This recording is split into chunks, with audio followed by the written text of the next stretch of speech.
ત્યારે આ ગંગાજીએ કહ્યું કે હે સતી, હું ગંગા આજે તમારી શિવ ભક્તિથી બસ થઈ અહીં આવી, માટે તમારી ઈચ્છા હોય ને એ માંગી લો.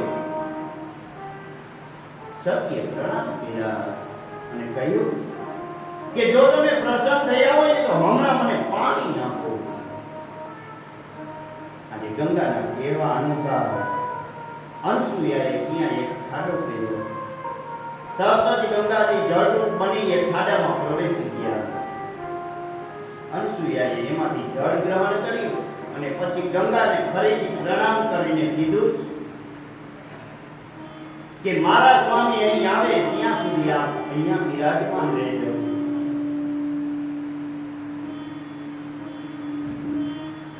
પછી અનસુયાએ જઈ મુનિને જળ આપ્યું. એ જળ પીતા મુનિને ઘણો આનંદ બધી દિશાઓમાં દ્રષ્ટિ કરી. દિશાઓ હજી શૂન્ય હતી, વરસાદ થયો નથી. પછી તેમણે પૂછ્યું કે વરસાદ તો થયો નથી તો તમે જળ ક્યાંથી લાવ્યા? આવો પ્રશ્ન સાંભળી સતી અનસુયા ચિંતામાં પડી ગઈ. એ વિચારતા હતા કે જો પતિને જણાવવું નહીં તો પતિવ્રતા ભંગ થાય અને જણાવી દઉં તો મારી અધિકતા જણાવે. પછી વિચાર કરી એમણે જવાબ આપ્યો કે હે સ્વામી, આજે ભગવાન શિવજીના પ્રતાપથી અને તમારા પુણ્યથી આજે ગંગાજી અહીં પધાર્યા અને એનું આ જળ ત્યારે મુનિએ કહ્યું કે જે વસ્તુ દેવો અને યોગીઓને પણ દુર્લભ એ કેમ બન્યું, મને બહુ આશ્ચર્ય થાય. ત્યારે સતીએ કહ્યું કે જો તમારે ગંગાજીના સાક્ષાત દર્શન કરવા હોય ને તો મારી સાથે કરો. પતિ અને પત્ની ગંગા પ્રગટ થયા હતા એ સ્થાને ગયા. દૈત્ય સ્વરૂપે રહેતા ખાડામાં જળ રૂપે રહેલા ગંગાજીના એને દર્શન થયા. સ્તુતિ કરી અત્રિ મુનિ અને અનસુયા ત્યાં ગંગાજળમાં નાયા અને ધન્ય બની ગયા. એવા વખતે ગંગાજીએ પોતાના સ્થાન ઉપર પાછા જવાની ઈચ્છા દર્શાવી. ત્યારે અનસુયાજીએ પ્રાર્થના કરી કે હે દેવેશ્વરી, જો આપની અમારા ઉપર પૂર્ણ કૃપા હોય તો આપ તપોવનમાં અત્યારે તમે સ્થિર થઈને રહી જાઓ. અમારો સ્વીકાર કરી ત્યાગ કરવો એ આપના જેવા મહાન દેવીને યોગ્ય છે. આપ અહીં રહી અમને સનાત કરો. મુનિ અત્રિએ પણ સતીને પ્રાર્થનાને સમર્થન આપ્યું.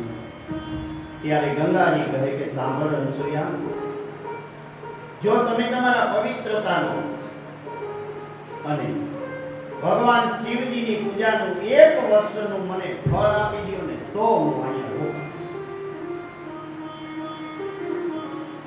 પતિવ્રતા સ્ત્રીને જોઈ મારું મન બહુ પવિત્ર થઈ જાય. પતિવ્રતા સ્ત્રીના દર્શન કરવાથી મારા પાપનો પણ નાશ થઈ જાય. માટે હે પતિવ્રતા સ્ત્રી, તમે જો લોક કલ્યાણ ઈચ્છતા હોય તો મને તમારું 1 વર્ષનું પતિવ્રતનું ફળ પણ આપી દો. જેવું સતી અનસુયાએ ગંગાજીને પોતાનું પુણ્ય અર્પણ કર્યું એવા એના પાર્થિવ લિંગમાંથી ભગવાન શિવ પ્રગટ થયા. 5મું વાર ભગવાન શિવના દર્શન થતા મુનિ અને સતીએ એમના ચરણના વંદન કર્યા, યથોચિત પૂજા કરી. ત્યારે આ દંપતીએ માગી કે હે દેવ, આપ અને દેવી જગદંબા પ્રસન્ન થઈ આ તપોવનમાં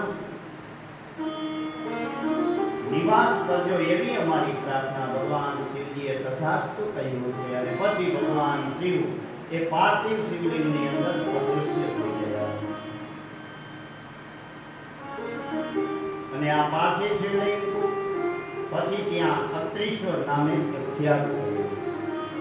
ગંગાજીનું જળ પણ અત્યારે ત્યાં મને અખૂટ વૈયા કરે. અનસુયાએ ખોદેલો ખાડો એ માત્ર એક હાથ જ ઊંડો. આમ ભગવાન શંકર અને ગંગાજીની કૃપાથી આ સ્થાન એક તીર્થ બની ગયું અને ત્યાં બ્રાહ્મણો પાછા આવી અને વસવા લાગ્યા અને ગંગાજીની આસપાસ જવ અને ડાંગર ઉગી નીકળ્યા. લોકો યજ્ઞ કરવા લાગ્યા. એટલા માટે મેઘો સંતુષ્ટ થઈ ગયો અને પછી વૃષ્ટિ થવા લાગી. વરસાદ થયો એટલે બધાએ આનંદ થઈ ગયો અને લોકો બધા સુખી થઈ ગયા.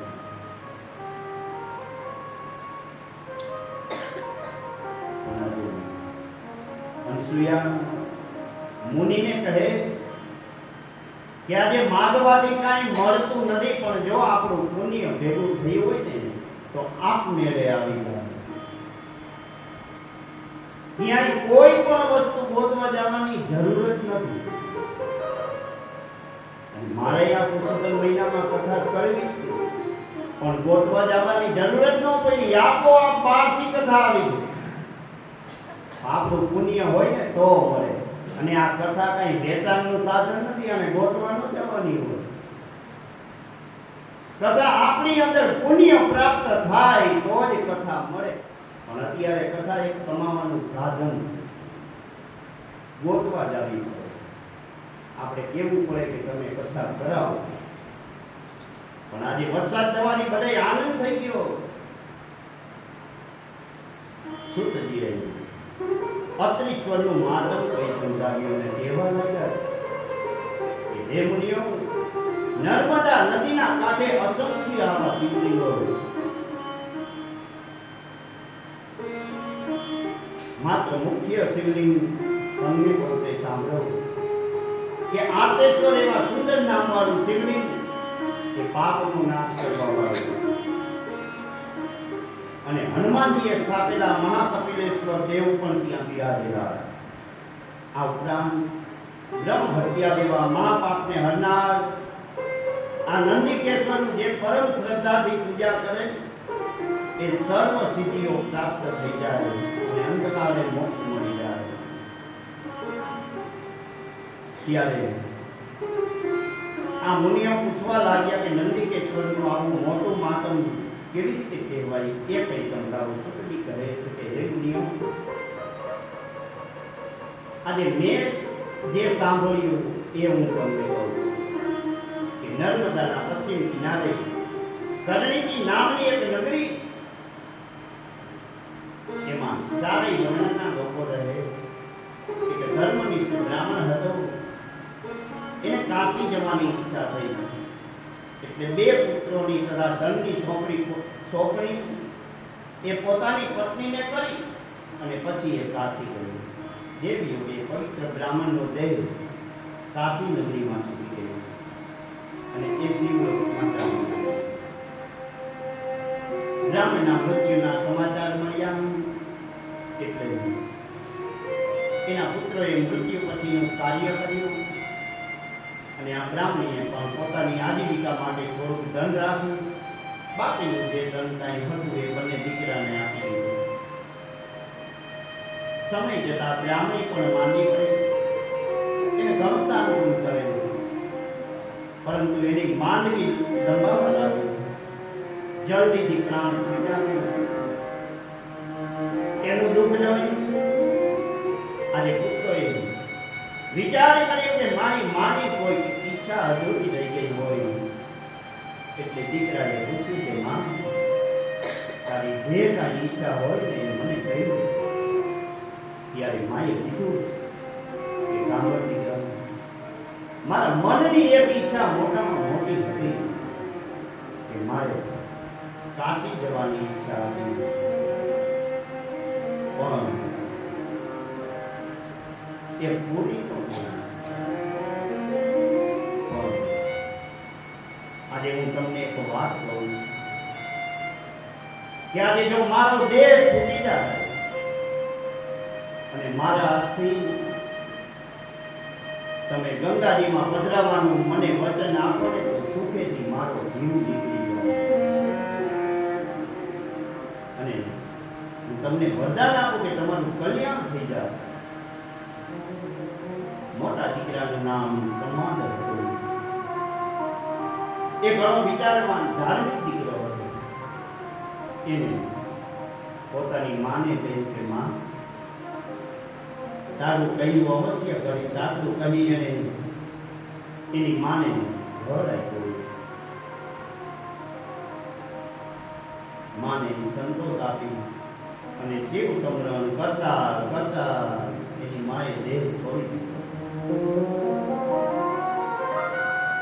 એનું મરણ કાર્ય પૂર્ણ કરી આ મોટો દીકરો એના અસ્થિની પોટલી બાંધી એક સેવકને સાથે લઈ ગંગાજીમાં પધરાવવા માટે ઘરેથી ચાલી નીકળ્યો. પ્રવાસ કરતો આ બ્રાહ્મણનો દીકરો વિશેષ યોજન સુધી ચાલ્યો. રાત પડી ગઈ એટલે એક નાના ગામની અંદર બ્રાહ્મણના ઘરે તે રાત રોકાણું. આ ઘર માલિક બ્રાહ્મણ હજુ ઘરે આવ્યો નથી. ગાય દોવાઈ ગઈ તોય પણ પાછો વાસરડાને ધાબવા માટે છોડ્યો નહીં.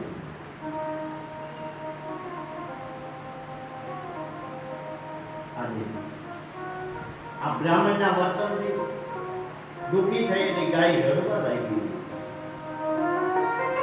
આ કથા આપણે ગાયું રાખી પણ આપણે આવું જ કર્યું. એટલે ગાયને પણ વિચાર હોય ને કે આ મારો દીકરો, આ મારી દીકરી. આપણે આપણા બાળકને જેમ પેટ ભરાવીએ એમ ગાય માતાનો જીવ ભરતો હોય. સાંભળો કે બ્રાહ્મણના વર્તનથી દુઃખી થયેલી ગાય રડવા લાગી. આજે આંસુ કાઢવા લાગી. ત્યારે દુઃખી થતી જોઈ વાછરડો ગાયને પૂછવા લાગ્યો કે માં, આજે તું શું કામ રડે? ત્યારે ગાયે કહ્યું કે આજે આ દુષ્ટ બ્રાહ્મણે તને માર માર્યો ને એટલે મને દુઃખ થાય, રડવું આવે છે. કારણ કે તું મારો દીકરો. ત્યારે આ વાછરડો માતાને સમજાવે કે માં, આજે આપણને જે આ અવતાર મળ્યો એટલા માટે આપણે પ્રારબ્ધથી બંધાઈ ગયા છે. આપણે શું કરી શકવાના? આપણે પૂર્વે જે કર્મ કર્યા છે આજે એનું ફળ અત્યારે આપણે ભોગવી રહ્યા. આજે કર્મ કરતી વખતે પ્રાણી હસે છે પણ ફળ ભોગવવા ટાણે રડવું આવી જાય. આપણને આ બ્રાહ્મણ દુઃખ દે. આ વાત જે માન સાવ ખોટી. પોતાના કર્મના લીધે જ દુઃખ અને સુખ થાય. માટે કર્મ સર્વોપરી. બધા જીવો કર્મથી બંધાયેલા છે. માટે માનથી શોક કરવાનો. ત્યારે આ ગાય બોલી કે હે પુત્ર, હું બધુંય સમજુ છું, તો પણ માયાથી ઘેરાઈ દુઃખ પામું છું. મારા દુઃખની શાંતિ થતી નથી. ત્યારે આ વાછરડાએ કીધું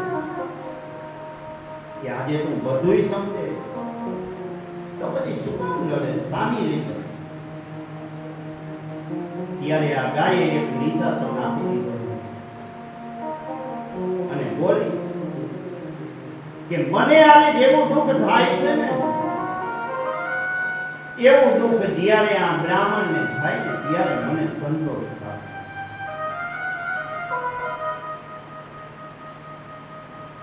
સવારે હું એના દીકરાને સિંગડાથી એવો મારીશ કે સવારમાં જ એના દીકરાનું હું મૃત્યુ કરી નાખીશ.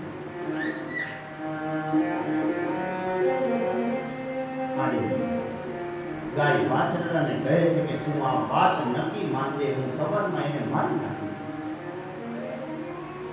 વાછરડો ફરીથી કહેવા લાગ્યો છે કે માં, આજે આ પૂર્વે કરેલા કર્મનું ફળ તો આપણે ભોગવી અને એમાં આ તો બ્રહ્મ હત્યાનું પાપ કામ વધારે જ્યારે પુણ્ય અને પાપના પલ્લા સરખા થાય ત્યારે આ ભારત દેશની અંદર આપણને મનુષ્ય જન્મ અને બંને ભોગવીને પ્રાણ મુક્ત પામી જવાનું છે. માટે માં તું વિચાર કર કે હું તારો દીકરો છું અને તું મારી માં. એ પણ આપણને બંનેને એક જાતનું અભિમાન અને આ બધું ખોટું. આ જગતની અંદર અત્યારે કોઈ કોઈનું સગું નથી. દરેક પોતાના કર્મ લઈ આવે અને કર્મ પૂરું થાય એટલે ભોગવીને એક દિવસ આપણે બધાય ચાલ્યા જવાનું. પરલોકમાં સુખ પામના પામવા માટે સારું કર્મ કરવું જોઈએ. ત્યારે આ ગાયે ફરીથી કીધું છે કે દીકરા, માયા મને છોડતી નથી. મમતાનું દુઃખ એ મોટામાં મોટું દુઃખ. અને તું મારો દીકરો છો એવું કેમ ભૂલી ગયો? આજે તને બ્રાહ્મણે અપરાધ વગર માર્યો. આજે એનો બદલો તો હું એને અવશ્ય આપતો નહીં. આજે મને બ્રહ્મ હત્યા લાગશે. ત્યારે ગાય માતા વાછરડાને કહે છે કે આ લોકમાં બ્રહ્મ હત્યાનો નાશ થાય ને એ જગ્યા હોય છે એટલે એ પાપથી હું મુક્ત બની જાય. પછી આ વાછરડો કાંઈ પણ બોલ્યો નથી, મૌન થઈ ગયો. ઓલો મુસાફર જે માના અસ્થિ પધરાવવા જતો હતો એ મુસાફર આ ગાય અને વાછરડાનો આ સુંદર મજાનો સમાજ સાંભળ્યો. ગાયે કહ્યું છે એ પ્રમાણે એનું આચરણ જોઈ અને પછી હું આગળ વધવાનો એવો નિર્ણય કર્યો. માટે એ સજ્જનો વિચાર કર્યો કે આ કથાની અંદર આપણે બે માતાઓના દર્શન કરીએ.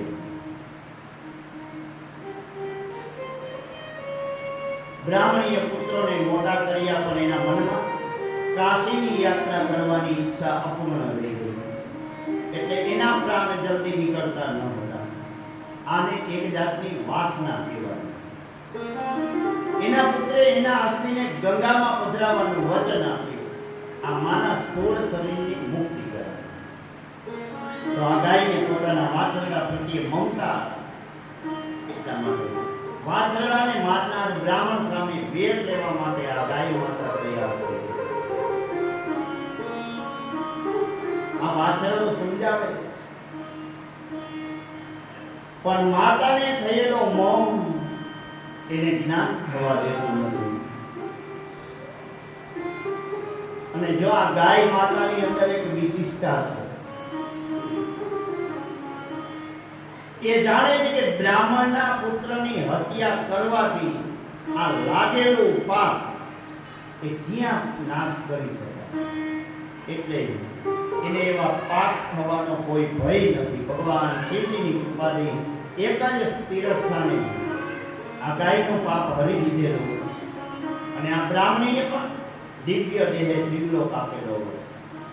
બીજા દિવસે સવાર થતા ગર્ભની બ્રાહ્મણ ઉઠ્યો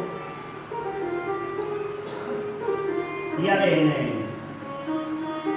આ મહેમાનને જગાડ્યો અને સવારમાં વહેલા પ્રવાસમાં નીકળી જવા કહ્યું. પણ આ રાત્રે ગાય વાછરડાની વાત સાંભળી પરમ આશ્ચર્ય અને કુતૂહલ પામેલો હતો. એટલે આ બ્રાહ્મણે બહાનું કાઢ્યું. મને શરીરમાં પીડા થાય છે એટલે થોડોક મોડો નીકળી. ઘર ધણીને બીજે કાંઈ કામ હતું એટલે ચાલ્યો ગયો અને આ પુત્રને ગાય દોવડાવવાનું કહેતો. ગાય દોવાનો સમય થઈ ગયો એટલે આ બ્રાહ્મણી ગાય દોવા આવી અને એના પુત્રએ વાછરડાને છોડ્યું. આ ધાવતા વાછરડાને ત્યારે આ ગાયે ક્રોધે ભરાઈ શીંગડાથી આ બ્રાહ્મણના દીકરાને મારી નાખ્યો.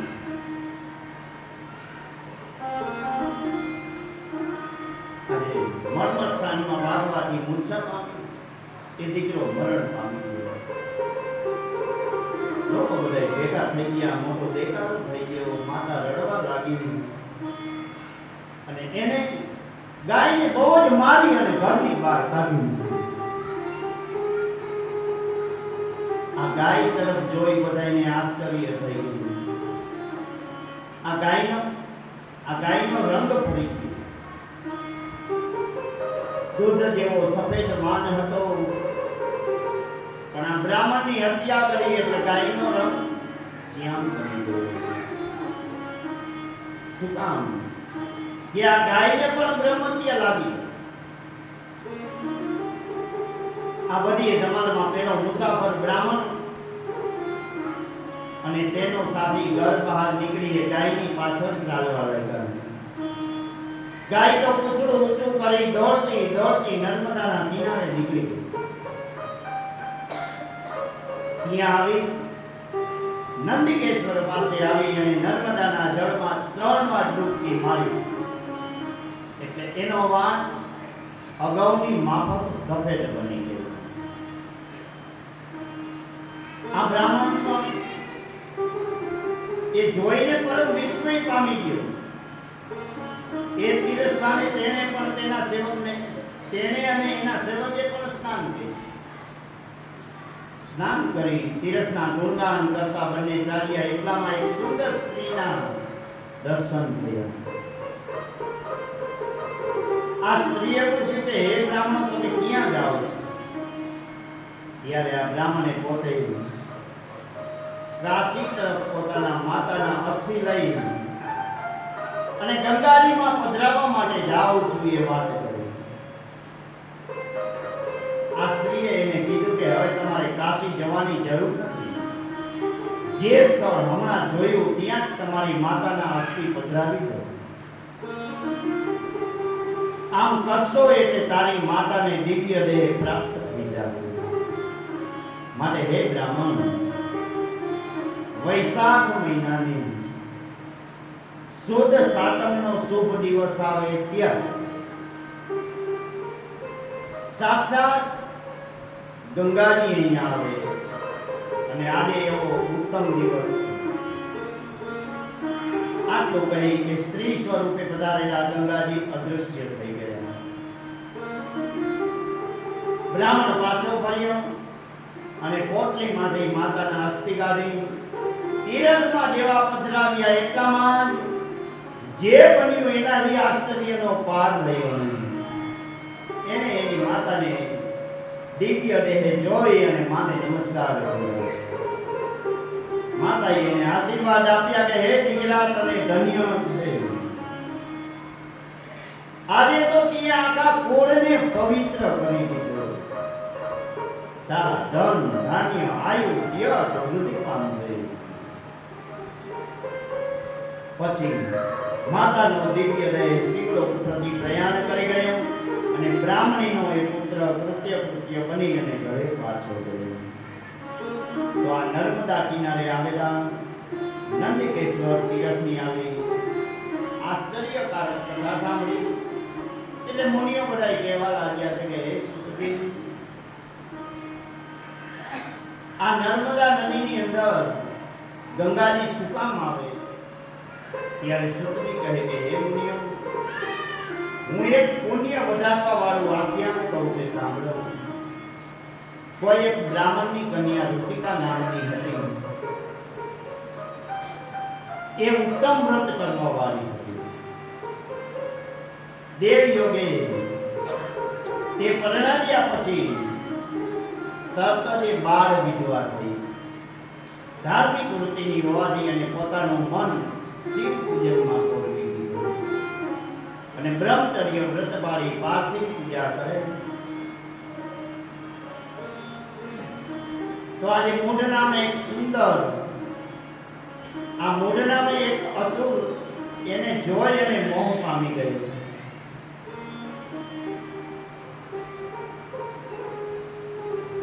અને એ સ્ત્રીને ફસાવવા માટે યુક્તિ કરવા લાગ્યો. આ સ્ત્રીએ એની સામે જોયું નહીં અને આ સ્ત્રી તપ કરવામાં દ્રઢ બની ગઈ. તેથી તિરસ્કાર પામેલો આ મૂઢ ગુસ્સે થઈ ગયો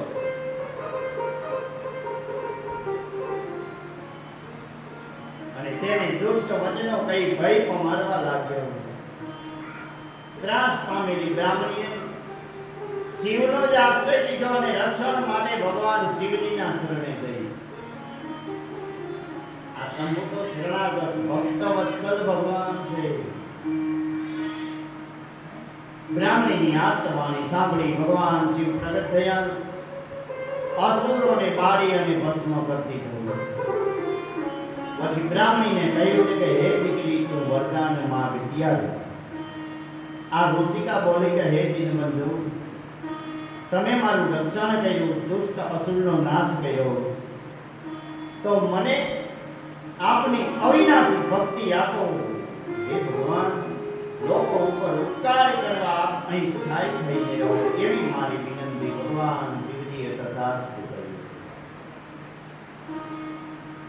એવા સમયે ત્યાં ભગવાન શિવજીનું પ્રાગટ્ય થયું. એમ જાણી બ્રહ્મા વિષ્ણુ બધાય દેવો આવ્યા. ગંગા આદિ નદીઓ આવી અને બધાય દર્શન કરવા માટે આવ્યા. અને આ બધાયના દેખતા જ ભગવાન શિવ આ પાર્થિવ લિંગની અંદર સમાઈ ગયા. એટલા માટે ગંગા પણ દર વર્ષે વૈશાખ સાતમના દિવસે પોતાનામાં લોકોએ ધોઈ મૂકેલા પાકો ધોવા માટે અહીંયા આવે.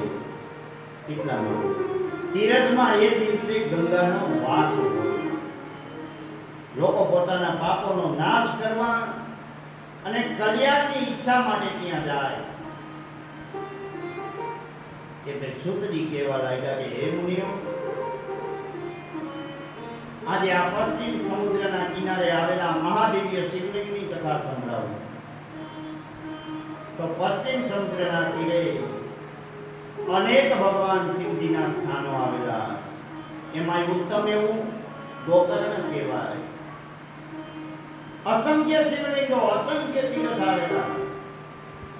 આ સ્થળે સતયુગની અંદર ભગવાન શિવ ઘોડા બાંધવાળા સફેદ હતા અને ત્રેતાયુગની અંદર રાવણ વર્ણવાળા હતા અને દ્વાપર યુગની અંદર ભગવાન શિવ પીળા રંગના હતા.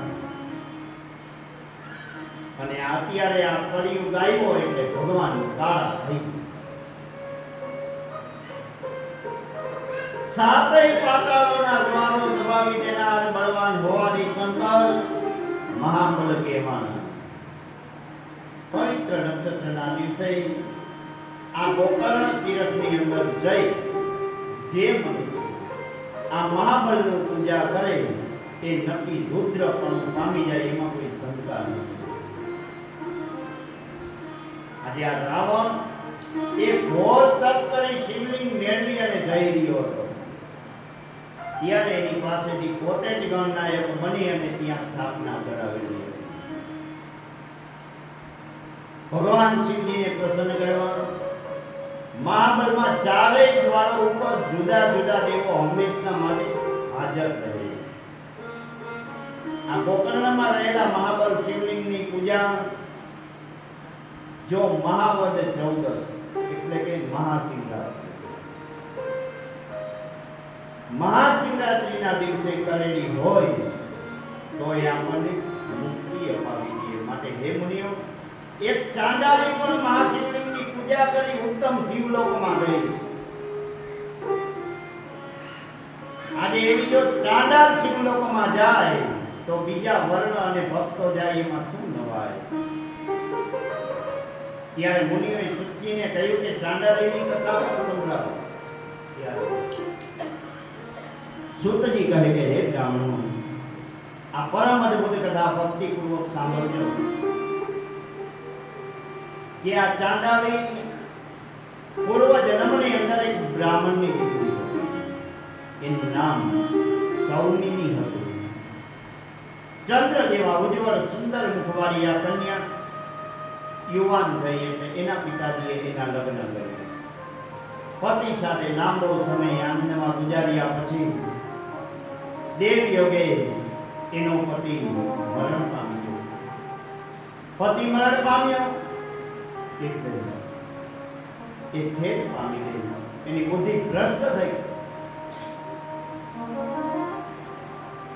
એ દુરાચારી થઈ ગઈ. કુટુંબીઓએ એને એક દિવસ તજી દીધું. એક શૂદ્રએ એને પોતાના ઘરે લઈ ગઈ, પત્ની તરીકે રાખી.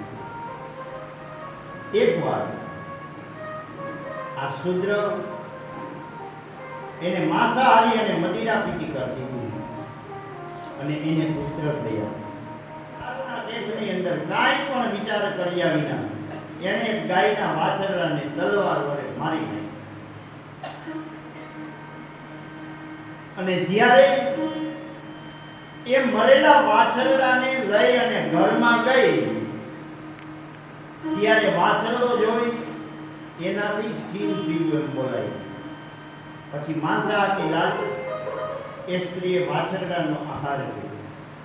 સમય જતા એ પણ યમના સેવકોને આધીન થઈ અને બહુ પાપ કર્મ કર્યા એટલે એને ચાંડાલ યોનિમાં જન્મ મળ્યો. એ જન્મી ત્યારે કોલસા જેવી કાળી હતી અને આંધળી હતી. અને એ ઉપરાંત બન્યું એવું કે એના મા બાપ મરી ગયા. એ પોતે પણ કોટથી પીડાવા લાગી. એને પરણનાર કોઈ મળ્યો નહીં. લાકડી લઈ ચાંડાલ વાસમાં ભીખ માગી અને પેટ ભરે. હવે તો એ વૃદ્ધ થઈ અને એને સાંભળવામાં આવી ગયું કે મહારાજનો ગોકર્ણ તીર્થમાં શિવરાત્રીના ઉત્સવ ઉપર જઈ રહ્યા છે. એટલે ત્યાં પોતાની મહાજનો પાસેથી વસ્ત્ર અને ભિક્ષા મળે એટલું વિચારી એમની પાછળ પાછળ ગોકર્ણમાં ગઈ અને બધે આમ ખોબો ધરી અને ભીખ માંગવા લાગ્યો. તો કોઈ એક યાત્રાળુ એવો હશે કે એને આ ચાંડાલીના ખોબામાં બીજીનું પાંદડું નાખ્યું. તો આ ચાંદાલીએ હાથથી સ્પર્શ કરીને જોઈ કે કોઈ ખાવાની વસ્તુ નથી. એટલે આ ચાંદાલીએ એ પાંદડું દૂરથી ઘા કરી અને દેવયોગે બન્યું કેવું કે આ તીર્થ ક્ષેત્રની અંદર રહેલા અનેક શિવલિંગમાંથી એક શિવલિંગ ઉપર એ બીડીનું પાન પડ્યું. એવા સમયની અંદર શિવરાત્રી આ ચાંડાલીએ ભીખ માંગ્યા કરી પણ એને કઈ ખાવા કોઈ ચીજ મળી નહીં. એટલે દેવયોગે અજાણતા એનાથી ઉપવાસ થયો અને જાગરણ પણ થઈ ગયું. સવારે એ ઉપવાસી સ્ત્રી ચાલવા ગઈ, લથડિયું ખાઈ પડી ગઈ અને મરી ગઈ. માટે હે મુનિઓ, એ દુષ્ટ સ્ત્રીએ ભૂલથી પણ ભગવાન શિવનું નામ ઉચ્ચારેલું હતું. ગોકર્ણ તીર્થમાં પહોંચી ગઈ. એને અજાણતા ઉપવાસ કરી લીધો, જાગરણ થઈ ગયું અને અજાણતા બિલ્લીનું પાન શિવલિંગ ઉપર ચડી ગયું. એટલે ભગવાન શિવજીની કૃપાથી શિવના ગણો એના માટે વિમાન લઈને આવ્યા અને ઉત્તમ પદે પ્રાપ્ત કર્યું. આપણે તો ઘણી વાર અહીંયાથી નીકળી તો અજાણતા દર્શન કરવા નથી જવા. અજાણતા જો એકવાર જવાય તો આપણા પાપ બળી અને ભસ્મ થઈ જાય. એટલા માટે તો મહાબલ નામના શિવલિંગનું આવું પરમ આનંદ આપનાર, બધાય પાપોનો નાશ કરનાર માતમે આ માતમ સુતજીએ કહી સંભળાવ્યું. અને બીજું દ્રષ્ટાંત પૂર્વે ઇક્ષ્વાકુ વંશની અંદર પરમ ધાર્મિક રાજા મિત્ર સહ થઈ ગયો. તેની રાણીનું નામ મદિયંતી હતું.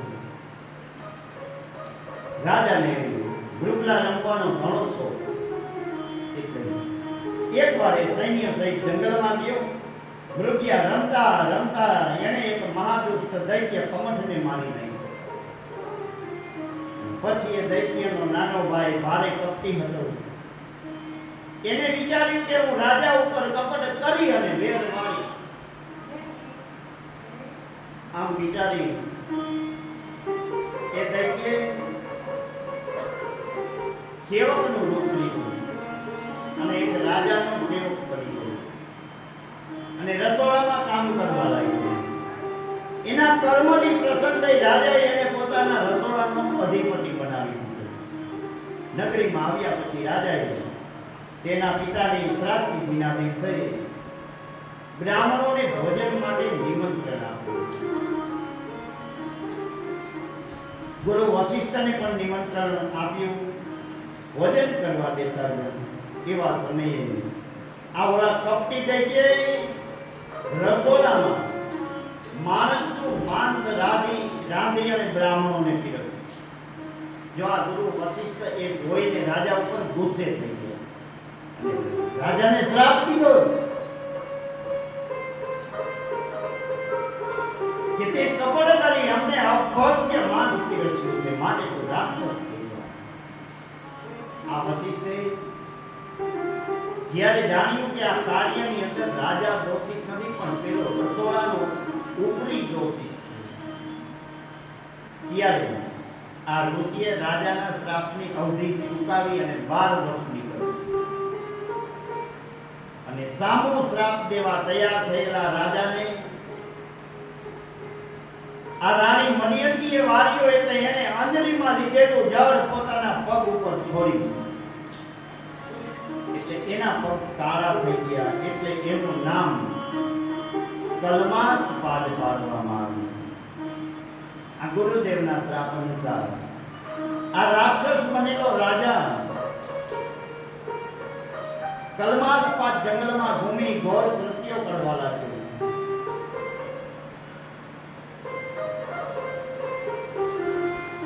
એક વખતના સમયે એક મુનિ દંપતી વનમાં વિહાર કરી રહ્યા. એ નવપરણી યુવતી રાક્ષસ બનેલા રાજાએ જોયું એટલે દયાહીન વાઘની ઘોડીને પકડી. મુનિ પત્નીએ ઘણા કાલાવાલા કર્યા પણ દુષ્ટને દયા આવીને અને રાક્ષસ મુનિને ખાઈ ગયો. આ કલ્પાંતર કરતી મુનિ પત્નીએ એના પતિના હાડકા બધાય ભેગા કર્યા અને પોતે અગ્નિ પ્રવેશ કર્યો. આ નિર્દયી રાક્ષસ બનેલા રાજાને શ્રાપ આપ્યો કે આજે હું પતિના સંગની વંચિત રહી ગઈ. એટલા માટે તું જ્યારે સંગ કરવા જાય ત્યારે મરણ પામી. 12 વર્ષની અવધિ પૂરી થતા રાક્ષસ રાજા પાછો રાજધાનીમાં ગયો.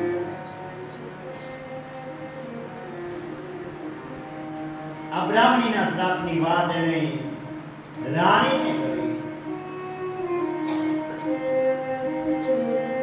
એટલે જ્યારે રાણીનો સંગ કરવા છે ત્યારે રાણી બદીમતી એને મારે.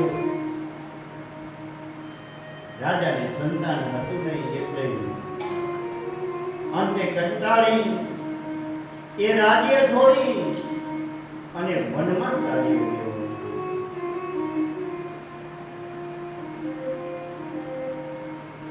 જ્યાં જાય ત્યાં એની પાછળ બ્રહ્મ ત્યાં જાય. રાજાએ એને દૂર કરવા અનેક પ્રકારના ઉપાયો કરેલા. જપ યજ્ઞ અને વ્રત પણ કર્યા. તીર્થ સ્થાનોમાં ફરતો એ મિથિલા નગરીમાં ગયો અને નગર બહાર બગીચામાં બેઠો. પાછળ આવતી બ્રહ્મત્યા પણ એનો તિરસ્કાર કરી એની પાછળ ત્યાં આવી. આ બગીચામાં શાંતિપૂર્વક બેઠેલા ગૌતમ મુનિને રાજાએ જોયા એટલે એની પાસે જઈ પ્રણામ કર્યા. મુનિના પાસે જવાથી સુખ પામેલો આ રાજા કહેવા લાગ્યો કે હે મુનિ, આજે મને આ બ્રહ્મત્ય બહુ હેરાન કરે.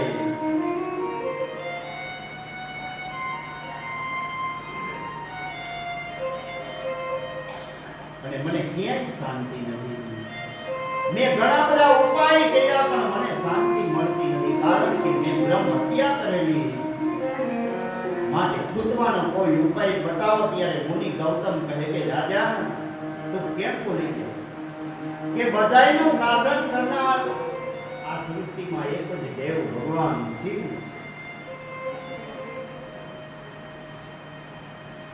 તેમને શરણે જનારને કોઈ બીક રહે નહીં. અને મુનિ ગૌતમની આજ્ઞા અનુસાર ફરતો રાજા ગોકર્ણ તીરથમાં આવ્યો.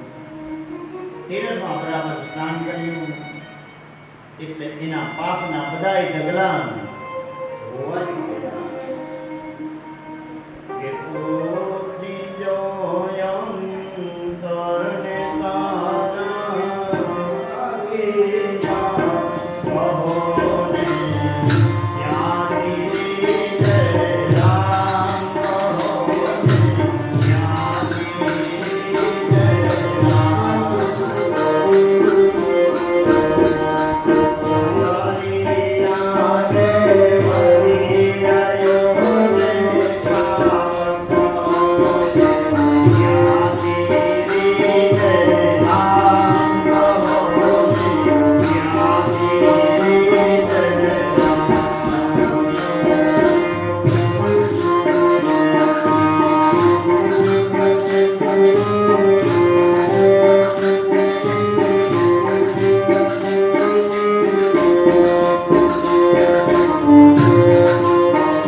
કહ્યા અનુસાર ભરતો રાજા ગોકર્ણ તીરથમાં આવ્યો. તેને તીરથમાં બરાબર સ્નાન કર્યું એટલે એના પાપના ઢગલા બધા ધોવાઈ ગયા, નિર્મળ ચિત્ત બની ગયો. એટલે એને મહાબળ શિવલિંગની પૂજા શ્રદ્ધાપૂર્વક કરી અને ભગવાન શિવજીનું પ્રાપ્ત કર્યું. આવું આ ઉત્તમ અને અદ્ભુત મહાબળ માતમ સાંભળી બધાય મુનિઓ આનંદ પામ્યા અને સુતજીને કહેવા લાગ્યા કે હે સુત, તમે આ મા ભાગ્યશાળી છો. તમે ઘણી પવિત્ર કથા કહી અને આજે અમને પવિત્ર કરી. હવે અમારે જાણવું છે કે આ લોકમાં શિવનું પૂજન લિંગ સ્વરૂપે થાય અને પાર્વતી બાણ રૂપે પ્રખ્યાત.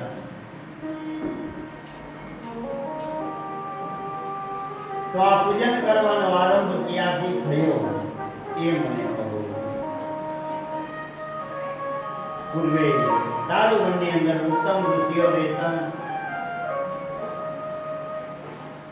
એ બ્રાહ્મણો બધા શિવ ભક્ત હતા. કોઈ કાળે તેઓ સમીર અને કાષ્ટભીમાં વનમાં ગયા ત્યારે એમની ગેરહાજરીમાં ભગવાન શિવ એમની પરીક્ષા કરવા દારૂવનમાં આવ્યા અને એમણે બેડો રૂપ ધારણ કર્યું, ભસ્મ ધારણ કરી દિગંબર બની લિંગની સાથે ચેષ્ટા કરવા લાગ્યા. એવા સમયે વનમાં ગયેલા ઋષિઓ આવી પહોંચ્યા અને આવા વિરુદ્ધ નગ્ન પુરુષને ચેષ્ટા કરતો જોઈ અને ગુસ્સે થયા અને એમણે પૂછ્યું, પણ આ અવધૂત પુરુષે કાંઈ જવાબ દીધો નહીં. એટલે ક્રોધિત થયેલા ઋષિઓએ શ્રાપ દીધો કે હું વેદ ધર્મના આચાર વિરુદ્ધ વર્તન કરી વેદ ધર્મનો નાશ કરે છે, માટે આ તારું લિંગ પૃથ્વી ઉપર પડી જશે. બ્રાહ્મણોએ શ્રાપ આપ્યો એટલે તરત જ દિગંબરનું લિંગ પૃથ્વી ઉપર પડી ગયું અને ત્યારે ભગવાન શિવદેવ અદ્રશ્ય થઈ ગયા. તો આજની કથાને અહીંયા વિરામ આપું. આવતીકાલની કથા કાલે બપોરે 3:30 કલાકે અને પરમ દિવસે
અને થોડીક